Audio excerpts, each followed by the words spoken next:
राज्यों और केंद्र शासित प्रदेशों के साथ हर सप्ताह या आवश्यकता अनुसार उससे पहले साझा करेगी। नए दिशा निर्देशों में जोन वाइज कुछ प्रतिबंध हैं तो रियायतें भी दी गई हैं। जहां प्रतिबंध कोरोना संक्रमण को विफल करने के लिए अति आवश्यक हैं, वहीं व्यापक समीक्षा के बाद लॉकडाउन में दी गई ढील देश की अर्थव्यवस्था को कार्यात्मक बनाने, वाणिज्यिक गतिविधियों में तेजी लाने और कामगारों को रोजगार उपलब्ध कराने की दृष्टि से की गई हैं। नए दिशा निर्देशों के अंतर्गत कुछ गतिविधियों पर राष्ट्रव्यापी रोक जारी रहेगी। देशव्यापी प्रतिबंध में हवाई, रेल और मेट्रो यात्रा तथा सड़क द्वारा अंतर्राज्यीय यात्रा पर रोक रहेगी। हालांकि मेडिकल, सुरक्षा और गृह मंत्रालय द्वारा स्वीकृत उद्देश्यों के लिए इस प्रतिबंध में छूट होगी। विद्यालय, महाविद्यालय, अन्य शैक्षणिक तथा प्रशिक्षण और कोचिंग संस्थान बंद रहेंगे। ऑनलाइन और डिस्टेंस लर्निंग की अनुमति है, जिसके द्वारा शैक्षिक सत्र में कुछ हद तक हम कमी को पूरा कर सकते हैं। आतिथ्य सेवाएं जैसे होटल्स, रेस्टोरेंट तथा सिनेमाघर, मॉल्स, जिम, खेल परिसर, बार, ऑडिटोरियम और ऐसे सभी संस्थान बंद रहेंगे। सामाजिक, राजनीतिक, सांस्कृतिक और अन्य प्रकार की सभाओं के आयोजन पर रोक रहेगी। सभी धार्मिक स्थल, पूजा स्थल, धार्मिक समागम जनता के लिए बंद रहेंगे। सभी गैर आवश्यक गतिविधियों के लिए लोगों की आवाजाही पर शाम 7 बजे से सुबह 7 बजे तक सख्ती से प्रतिबंध रहेगा। 65 वर्ष से अधिक उम्र के व्यक्तियों, बीमार लोगों, गर्भवती महिलाओं और 10 वर्ष से कम उम्र के बच्चों को आवश्यक जरूरतों और स्वास्थ्य उद्देश्यों को छोड़कर घर से बाहर निकलना वर्जित है। रेड जोन और ऑरेंज जोन में कुछ प्रतिबंध है, पर छूट भी है। रेड और ऑरेंज जोन्स में जो कंटेनमेंट जोन्स हैं, उनकी संवेदनशीलता को देखते हुए उसमें स्ट्रिक्ट पेरीमीटर कंट्रोल होगा, यानी आपातकालीन चिकित्सा सुविधा और आवश्यक वस्तुओं और सेवाओं की आपूर्ति बनाए रखने के अलावा कंटेनमेंट जोन के अंदर बाहर लोगों की आवाजाही नहीं होगी। कंटेनमेंट जोन के भीतर किसी भी अन्य गतिविधि या कार्य की अनुमति नहीं है। कंटेनमेंट जोन के बाहर रेड जोन में देश भर में प्रतिबंधित गतिविधियों के अलावा कुछ अन्य एक्टिविटीज पर भी रोक होगी। Cycle rickshaw, auto rickshaw, taxi और कैब एग्रीगेटर्स के परिचालन पर रोक रहेगी। बसों की इंटर और इंट्रा डिस्ट्रिक्ट आवाजाही की अनुमति नहीं होगी। नाई की दुकानें, स्पा और सैलून बंद रहेंगे। मॉल्स तो बंद ही रहेंगे, पर शहरी क्षेत्रों में मार्केट्स और मार्केट कॉम्प्लेक्सेस में गैर जरूरी सामानों की दुकानों की अनुमति नहीं है। हालांकि जरूरी सामान वाली दुकानों के लिए कोई प्रतिबंध नहीं है।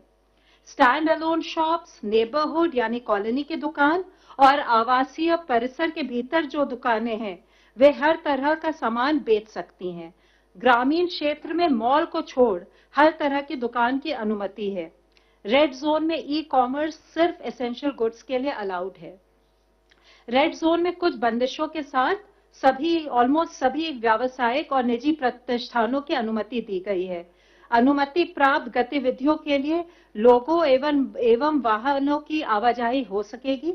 4 व्हीलर्स में चालक के अलावा अधिकतम 2 लोग बैठ सकते हैं और 2 व्हीलर्स में पिलियन राइडर यानी पीछे की सीट पर सवारी की अनुमति नहीं है। रेड जोन के ग्रामीण क्षेत्रों में सभी औद्योगिक, कृषि इत्यादि गतिविधियों की अनुमति है, परंतु शहरी क्षेत्र में कुछ प्रतिबंध हैं। इन सिटू कंस्ट्रक्शन यानी मजदूर जहां साइट पर रहते हैं और रिन्यूएबल एनर्जी प्रोजेक्ट्स को भी छूट दी गई है। निजी कार्यालय आवश्यकता के आधार पर 33% स्टाफ के साथ कार्य कर सकेंगे। ऑरेंज जोन में देश भर में प्रतिबंधित गतिविधियों के अलावा बसों की इंटर और इंट्रा डिस्ट्रिक्ट आवाजाही भी प्रतिबंधित है तथा टैक्सी और कैब एग्रीगेटर्स को केवल 1 ड्राइवर और 2 यात्रियों के साथ आवाजाही की अनुमति है। 4 व्हीलर्स में चालक के अलावा अधिकतम 2 यात्री होंगे। यहां 2 व्हीलर्स में दूसरी सवारी की अनुमति है। ग्रीन जोन में देश भर में प्रतिबंधित गतिविधियों के अलावा अन्य सभी गतिविधियों की अनुमति दी गई है। हालांकि बसों का परिचालन अधिकतम 50% बैठने की क्षमता के साथ किया जा सकेगा और बस डिपो भी अपनी 50% क्षमता के साथ ही संचालन कर सकती हैं। मैं आपके माध्यम से एक बार फिर लोकहित में लॉकडाउन को सफल बनाने के लिए और कोविड-19 की चेन तोड़ने के लिए सभी जो हमारे राष्ट्रीय निर्देश है उनका सार्वजनिक स्थानों पर और कार्यस्थलों पर अनुपालन करने का अनुरोध करती हूं। धन्यवाद। Health ministry representative please.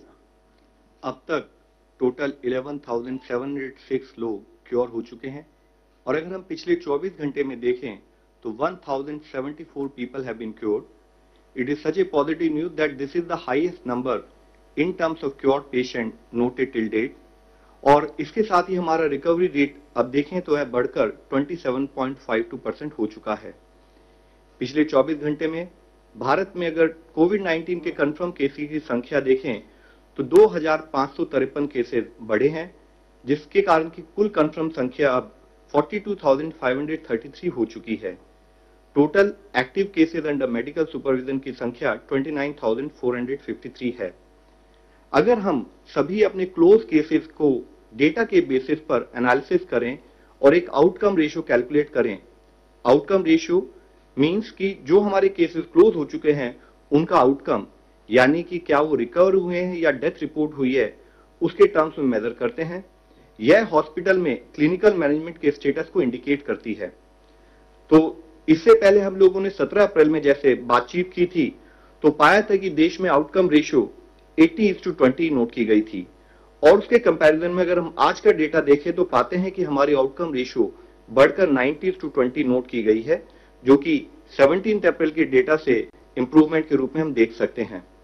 ये वैसे तो जैसे हम हमेशा बात करते हैं कि देश के लिए हर एक डेथ कंसर्न का विषय है, इसीलिए जरूरी है कि हम कोविड के ट्रीटमेंट की डीपर अंडरस्टैंडिंग डेवलप करें, फोकस करें कि हम अपने इस आउटकम को और बेहतर कैसे बना सकते हैं।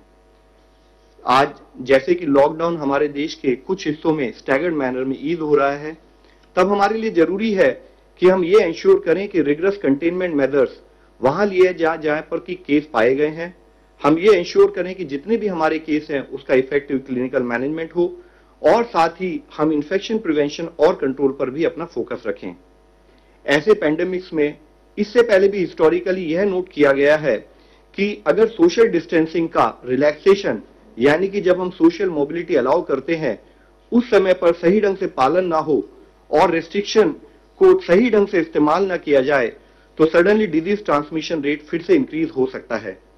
इसलिए लॉकडाउन के बेनिफिट्स को बनाए रखने के लिए हमें सबको मिलकर यह इंश्योर करना होगा कि हम सब अपनी सोशल रेस्पॉन्सिबिलिटी को समझें और लॉकडाउन ईज होने के समय पर भी सभी प्रोटोकॉल्स और गाइडलाइंस का डिलीजेंटली पालन करें। There is a very fine line, complacent होंगे तो फिर से केसेस की संख्या बढ़ सकती है।